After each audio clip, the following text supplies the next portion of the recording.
صدر اسلامی جمہوریہ ایران مسعود پیزشکیان کے دورہ پاکستان کے پیش نظر راولپنڈی میں سیکیورٹی کے فول پروف انتظامات مکمل کر لیے گئے۔ پولیس حکام کے مطابق نور خان ایئر بیس اور اس کے گرد و نواح میں سخت سیکیورٹی نافذ کر دی گئی ہے۔ ایرانی صدر کی آمد اور واپسی تک سیکیورٹی ڈیوٹی پر راولپنڈی پولیس کے 600 سے زائد افسران اور اہلکار تعینات رہیں گے۔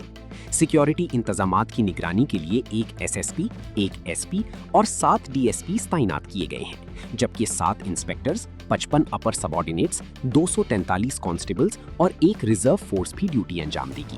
اس کے علاوہ ایلیٹ فورس کے 11 اپر سب آرڈینیٹس، 2 لیڈی اہلکاروں سمیت 78 کمانڈوز بھی سیکیورٹی فرائض سر انجام دیں گے۔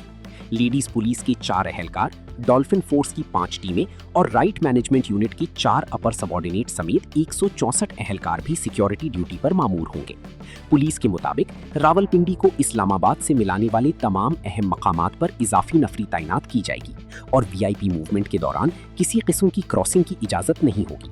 S S P operations Rawalpindi Malik Tariq Mehboob security انتظامات کی نگرانی کریں گے، جبکہ مجموعی کمانڈ اینڈ کنٹرول کی ذمہ داری سی پی او راولپنڈی خالد ہمدانی کے سپرد ہوگی۔